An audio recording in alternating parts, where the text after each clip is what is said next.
Assalamu alaikum, everyone. My name is Robert McCaw. I am the National Government Affairs Director with the Council on American Islamic Relations. I'm being joined by Huzaifa Shabazz, the Research and Advocacy Department Coordinator, and this is CAIR on the Air, our twice-a-week streaming program where we dive right into the civil rights and policy issues of the American Muslim community, keeping you informed, keeping you up to date, and hopefully mobilizing you into action. I'm just reminding everyone watching today's program, tune into tonight's program on WD Muhammad. We're going to be interviewing his son, Imam Muhammad II, and it's going to be a great event. So tune in at 7 p.m. Eastern Standard Time tonight and learn something, because it's Black History Month, and we are going to learn about our African-American Muslim leaders, especially WD Muhammad, who brought so many Muslims in the African-American community and in the minority community into the fold of Islam. So with that, please join us tonight at 7 p.m. So what are we talking about tonight? Today, CAIR called on organizers of the upcoming Conservative Political Action Conference, everyone knows it as CPAC in D.C., to drop an anti-Muslim speaker, Scott Presler. Huzaifa, who is Scott Presley? Right. Presley so or Presser? I'm sorry. Presler. Presler. Yeah. So Scott Presler is a anti-Muslim activist, and he was a former organizer with Act for America. As you know, Act for America is described by the SPLC as the largest anti-Muslim group in America. And so let me just give you a little background information about Act for America and who the founder of Act for America is before we go into Scott Presler. So Brigette Gabriel is the founder of Act for America.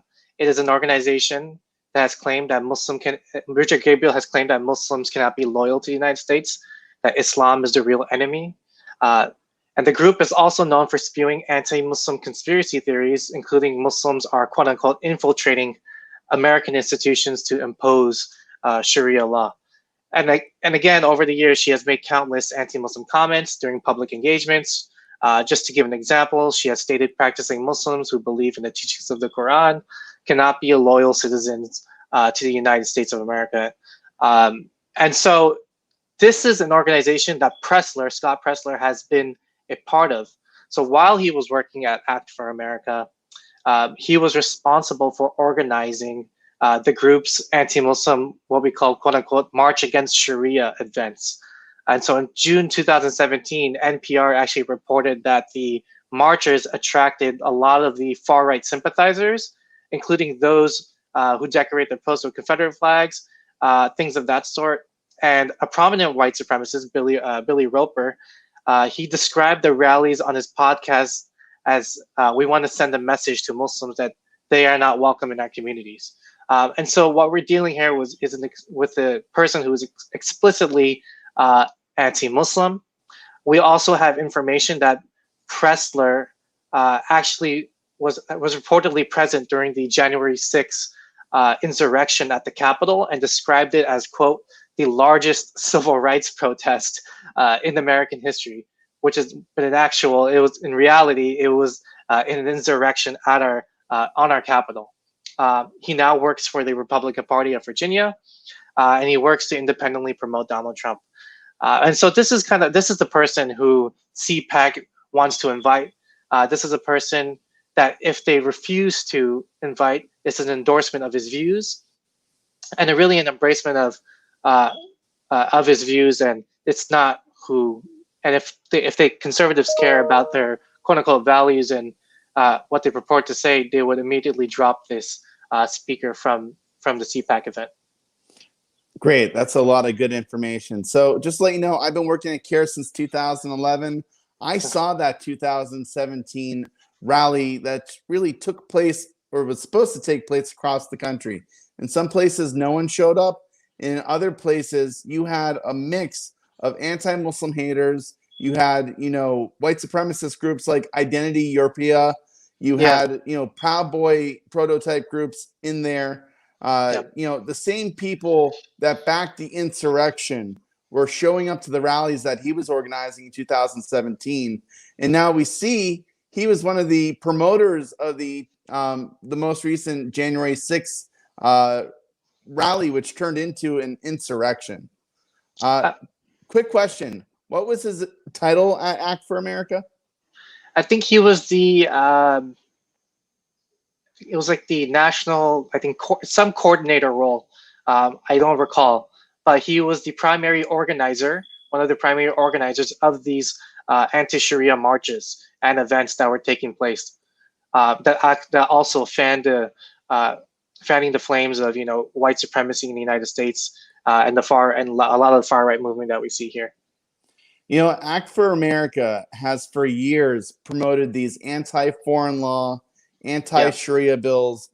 They have promoted bills which just cause negative debate in committees in state legislatures across the country about the Muslim community. Its number one job is just to stigmatize Muslims. The fact that Presler worked for them is horrendous. The fact that he continues to be a Republican activist who, instead of uniting on family values or traditional Republican values, is really just one of those hardline anti-Muslim pro-insurrectionist type of political activists out there.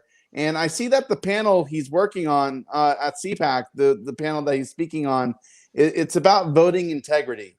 And I'll tell everyone watching this show right now, when you hear someone say they're concerned about voting integrity, what they're really concerned about is minorities getting to register to vote, minorities staying on voter registration rolls, and minority votes being counted.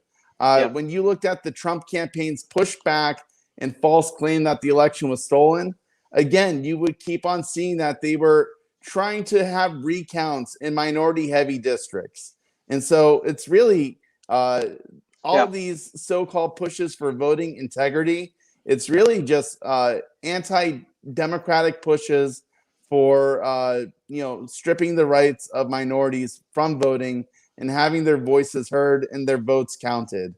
And so it's upsetting that also CPAC itself is going to have a panel on voting integrity when we just saw that's coded messaging. We know what that's really about, and we see in his profile that he still continues to advocate for Donald Trump not acknowledging the win in the election of Joe Biden as president. So this is a pretty radical dude, and I really it's sad to see that CPAC would want to have an anti-Muslim activist like him promote not only conspiracy theories about the election, but someone that has a long history of just promoting minority, anti-Muslim views. He really shouldn't be given a platform. Absolutely. So, what is CAIR asking at this point? Where are we going from here? So I just wanted to add I totally agree with what you're saying. I just want to add, so he was actually the national coordinator of the march at Act for America. And so in terms of what CAIR is calling for, what we're really saying is, hey, immediately drop anti-Muslim activist Scott Presler. He has worked to promote conspiracy theories about American Muslims and Islam. He was reportedly involved with supporting the January 6th insurrection, which is enough already to disqualify him from being offered a credible speaking platform. And refusal to remove him from the speakers list really just sends the message to the American people that they endorse his views. And so if you acknowledge the millions of Muslims in the United States and have an ounce of decency, drop Presler and other candidates who played a role in inspiring an insurrection at our nation's capital. That's our ask. Absolutely. And Ion, our producer for this program, is going to drop the link to CAIR's press release. I want you to look at that. It has a lot of great links that CAIR has produced on our website, cair.com, and also on Islamophobia.org. So we have backgrounds on what Act for America is, who Brigette Gabriel is. We have a lot of links to just different videos, articles on why ACT is a hate group.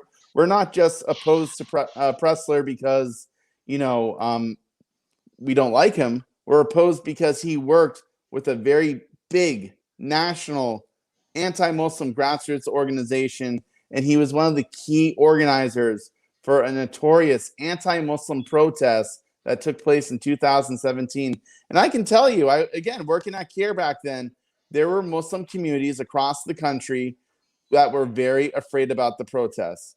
We were in talks with federal national security agencies, between them and the Muslim community, just briefing them about these concerns and how to stay safe. This really jeopardized the safety of the American Muslim community. And again, it just helped organize these anti-Muslim contingents across the country to just work with each other a little bit better, a little bit more effectively, and to really try to intimidate the Muslim community. So, that's horrible. And you really shouldn't have people like this representing conservative values.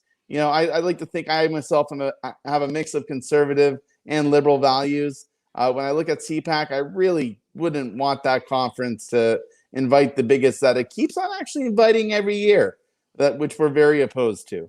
So I want to thank you for flagging this today for CAIR, working on that press release, getting out the information. Let's keep the pressure up on CPAC. Let's make sure that hateful speakers like Presler don't have a place to spread their bigotry, spread their conspiracy theories. Thank you. Thank you, Robert. All right. Well, everyone, just as a reminder, again, tonight at 7 p.m. Eastern Standard Time, we have a program on W.D. Muhammad. The program is as part of Black History Month. We're going to be interviewing the son of Imam W.D. Muhammad, Imam Muhammad II. Please tune in. It's going to be a great program. Thank you, everyone. Tune back in this Thursday, same time, 3 o'clock, for more good information about the Muslim civil rights struggle. This is CAIR on the Air signing out.